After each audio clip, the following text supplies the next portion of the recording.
Yeah, go on. Yeah. You get a hose pipe, turn the tap on, hold the hose pipe like that, and lift it up.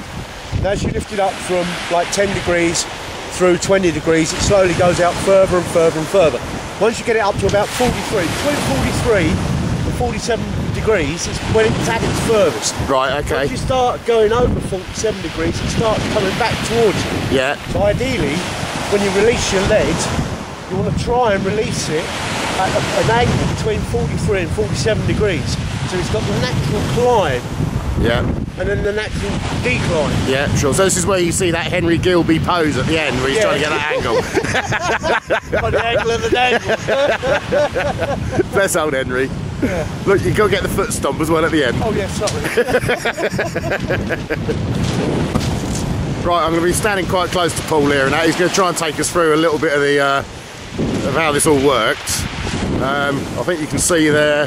What's the drop you've got on your weight there? Well, on this one, I prefer a long, because I've got a reel at the bottom, I prefer a long drop. Yeah. So I've, like when I'm casting the, I suppose it's to about there, which is about like 10 foot. Yeah, about okay. 10 foot. About 10 foot drop, yeah. I mean, some people use a lot shorter drop, but if you're using a shorter rod, you can use a shorter drop, but it's a faster cast. Yeah. With a long rod, yeah, it's a lot slower, and you can actually, I don't know, just with a long rod, you do seem to get more distance just by going through the motions of doing the cast. Sure. Everybody's got their own way of throwing the rod out, bringing the rod back, to get the legs into the cast, the neutral point above their head, yeah, the cast. But it's awkward, some people, when they do it, their arms are right up here all bent, you can't bring the rod round your arms have got to be fairly straight, so that when you actually get to the neutral position of the ledge, bring it round, and the arms are actually behind the body, then put the power stroke in. Right, okay, you yeah. can't do it if your arms are like this. Yeah. So ideally it's get the lead away. Hang on, let's do this. Look, what am I doing? I'm not casting. Not with me here, mate, please. Get the lead away from the body. If you notice where my arms are not dead straight, but in a castable position like this, so that when I bring the rod round,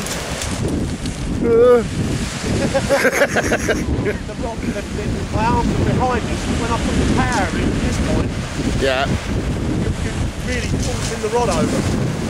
All this business about doing this, all it's for, is to get the lead up there, so that when you drag the lead down and around, all you're doing is compressing the rod, locking the rod up. Yeah, okay. There's no power in that part of the cast whatsoever. Yeah. The power is when you get it to here. Some people like myself, I actually step round sometimes when I'm going for a big cast. Step round on it so my arms are behind my body. But when I bring it over... Right, okay. God, that whistle passed my ear up. You really get your body behind it, get your body weight behind it, which puts more power into the cast. Okay, so what are you doing with the flick then? I noticed that as the weight goes out to your right there, you're flicking it back over yourself. Yeah, well, myself, I mean, the arms start one straight, one slightly bent. Yeah. Push out to the top arm, down. Right, and you can't, I don't think you'll be able to see that at home, but as that weight is actually being flicked out now. Like that. Down. Right, it's coming down, and that's done a complete loop over the top. But when it gets to the top, it gets to a point where it's completely neutral. Yeah. There's no weight there at all. Yeah. That is the ideal time to actually start bringing the rod down around your body, so it starts loading up the rod. Right. Rod squeeze. Yeah, sorry. That's when you start loading up the rod for your cast. Yeah. It's not the actual back part, it's not actually doing anything really, all it's doing is loading the rod up. Yeah, sure. Yeah. Okay. Yeah, no, very useful. I mean, I should be trying this on an empty beach. Pendulum cast virtually is only a variation of South African cast. South African cast is basically laid out on the beach like that, you drag it round and then deliver it. So basically the South African cast is the last part of the pendulum cast. Is this the South African cast? Is that the same as the Portsmouth cast and the Brighton cast? Is that a... Very, very similar. There's not a lot of difference. I don't know if you can see the weight is right at the end there, so we can zoom in a bit. I don't think you're going to see that. No. I mean, there's the rod end. You're looking at... How far's the drop there? About 6 foot? No, a bit longer than that. About 10? About 8. Yeah, about 8 foot. Yeah. So it's laid out flat behind. Yeah. And you then keep basically just pull it round your body and then straight over. Right, okay. And I remember you telling me ages ago that these guys used to turn up with some guttering. yeah, you can. I mean, some of the boys that were doing it, like fishing with it, they'd lay guttering down, lay the lead out as if they were going to cast, lay it in a piece of guttering, and then pull it so that the legs, because it's got grips on it, would run down inside the guttering. Yeah, makes sense. Break the grips out. Yeah, sure. Okay. Yeah, on a stony beach like this as well, as you can see, probably a good idea. But laid out flat like that. Right, do you want to do one like that, Paul? Yeah, all right. Right, I'm standing back again. Oh, do you hear that go? Right, that's just landed. I just saw the splash on that. That's quite a way out. Right, there did look to be a lot of effort in that, but let's have a look at the reel. Look at that.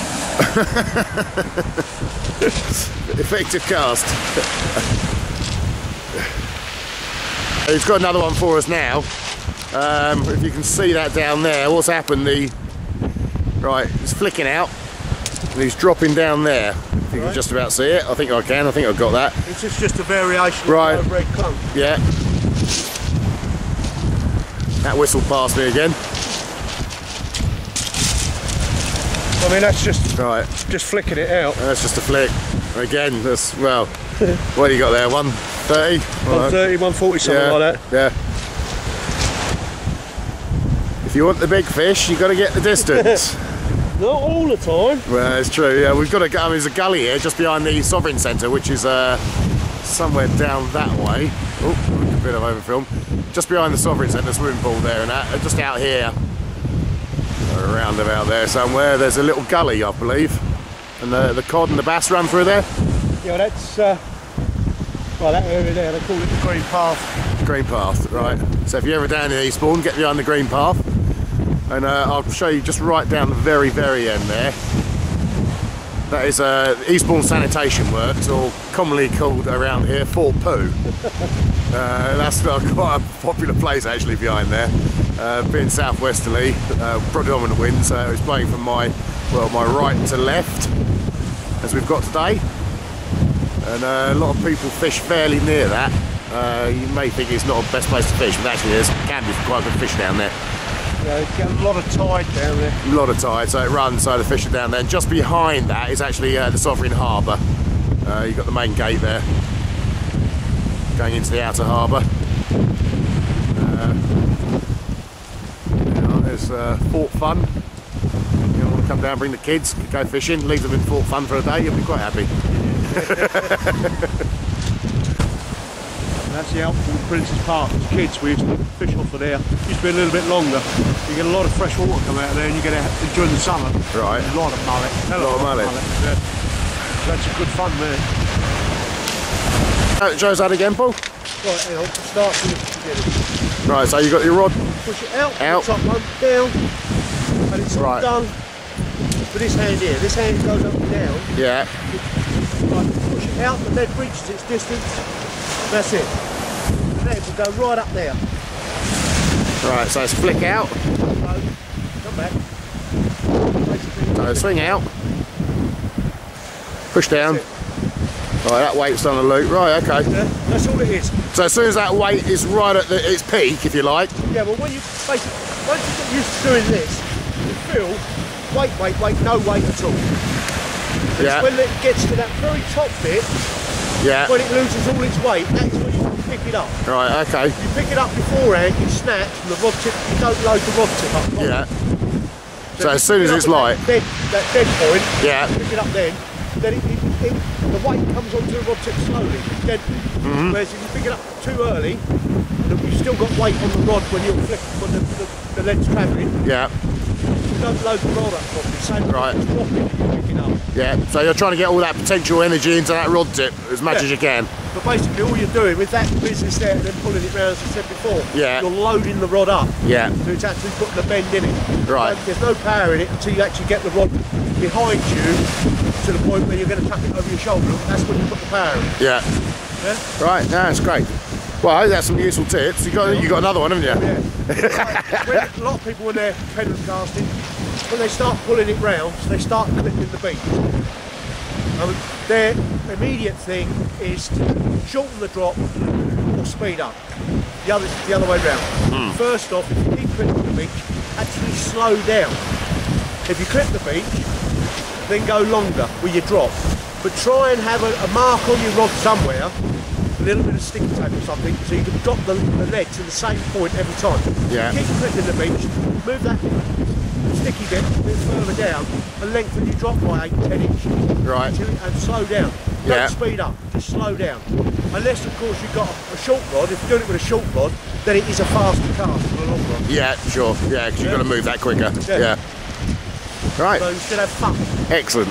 Excellent. Right, we'll see if we can get this one and that. I say it is difficult to show this via film and that, but he's gonna wind up for this one. So I don't know if you can hear the whip of that rod then.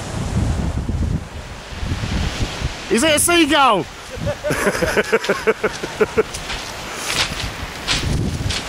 Right, I take it when you're actually casting out, you're feathering the line with your thumb? No. Oh, you're not? You just let it run free? No, because it's got centrifugal brakes. Oh, okay, right. So it does it all for you? Yeah, but it's also the oil as well.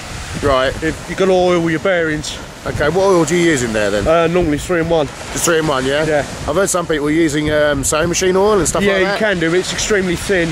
Yeah. That's okay during the winter when it's cold. Yeah. And the viscosity of the oil is quite thick.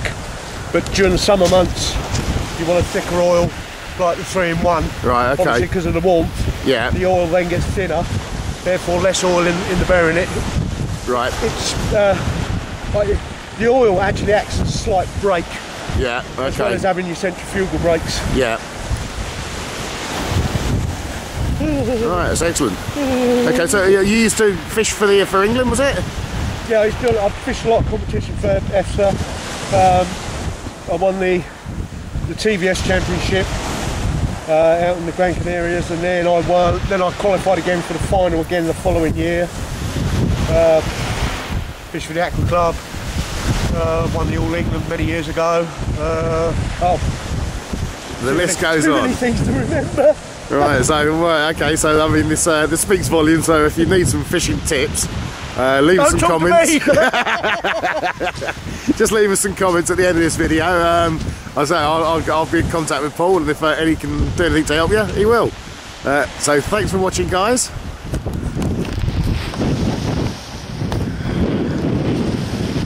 Hasta la vista.